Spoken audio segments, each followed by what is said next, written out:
Salut les filles et les garçons, on se retrouve aujourd'hui dans une toute nouvelle vidéo Minute Fit pour parler du bas du ventre. Alors quand je parle du bas du ventre, je parle pas du tout de ce qui est en dessous de la ceinture. Je vous arrête de suite parce que là les mecs je les vois venir. Non, je parle du gras qui vient se loger en dessous du nombril, vous voyez. Et d'ailleurs c'est surtout les filles qui me demandent, je sais pas pourquoi, parce que normalement c'est plutôt les mecs qui sont censés mettre de la bedaine. Enfin, comment perdre ce gras du ventre? Alors en fait dans la théorie c'est super simple.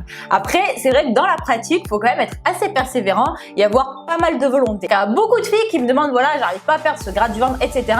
Mais en fait, qui n'y mettent aucune intensité. Il faut mettre de l'intensité. On répète avec moi, intensité. Aller à la salle, ça vous donnera jamais un corps de malade. Comme aller à la bibliothèque, ça vous rendra pas intelligent. Non, il faut en fait tout donner, bosser et s'arracher à chaque fois que vous faites une séance. Si vous y allez décontracté, vous faites que papoter, vous chargez pas, vous êtes en fait sur vos acquis, vous n'aurez pas des résultats satisfaisants. Donc il faut y aller et il faut tout donner. Mais j'ai super chaud en fait. Oh, mais alors cet été avec les spots, je sens que je vais mourir. Ouh. Alors déjà, le premier conseil, en fait c'est un conseil avant conseil, donc voilà, c'est d'arrêter de croire que les crunchs vont vous aider. Les crunchs ne sont pas vos amis, on oublie ça.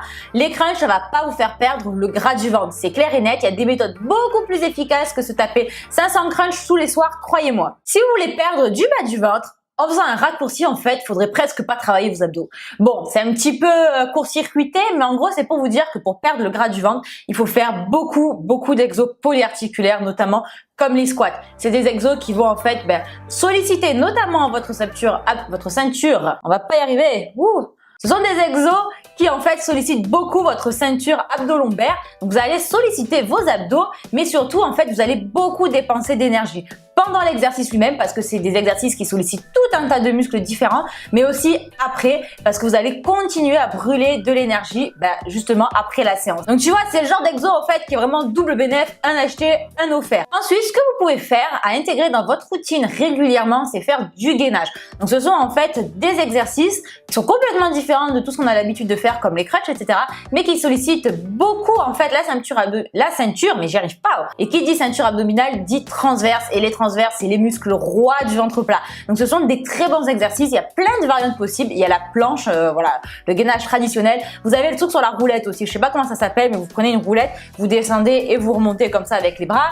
Vous avez aussi tout ce qui va être par exemple commando, ça va solliciter vos abdos, même les pompes en fait. Voilà, c'est ce type d'exo qui va vous faire travailler vos abdos sans que vous en rendiez presque compte. Après, concernant le cardio, puisque je sais que vous êtes toutes fans du cardio quand il s'agit de perdre du gras, je vous conseillerais plutôt de faire du cardio HIIT que du cardio long. Donc c'est vrai que voilà, le cardio, tout ce qui est 1 heure de footing, vous pouvez en faire 1 fois par semaine, mais c'est pas forcément ce qui est à privilégier au maximum, dans le sens où en fait ça va brûler de l'énergie sur le moment, moins après, et surtout ça risque en fait de vous faire fondre vos muscles. C'est vrai que tout ce qui est cardio HIIT, ça va vous faire brûler énormément d'énergie pendant la séance, aussi après, et surtout vous pouvez même prendre du muscle. Après ça va dépendre des exercices que vous allez faire, mais avec certains exos de cardio HIIT, vous pouvez même faire du développement musculaire. Donc c'est vraiment super intéressant. Je crois que tout le monde a vu un petit peu cette photo, que j'aime pas forcément beaucoup, parce que c'est vrai que ça fait très cliché, mais ça illustre assez bien le mécanisme. Enfin, le dernier conseil, c'est bien évidemment d'adopter une alimentation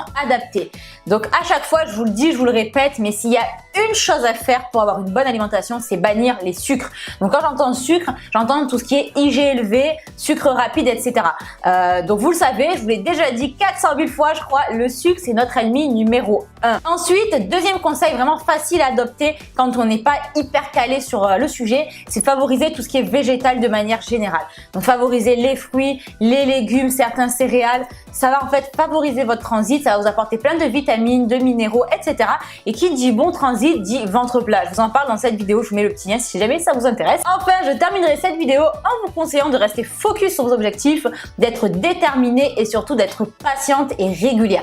Les résultats, ça vient pas du jour au lendemain. Ouais les filles et les garçons, je vous fais de très gros bisous. Je vous retrouve dimanche à 17 h pour une nouvelle vidéo fitness qui je pense va beaucoup vous faire rire. Je vous fais de très gros bisous et à très bientôt.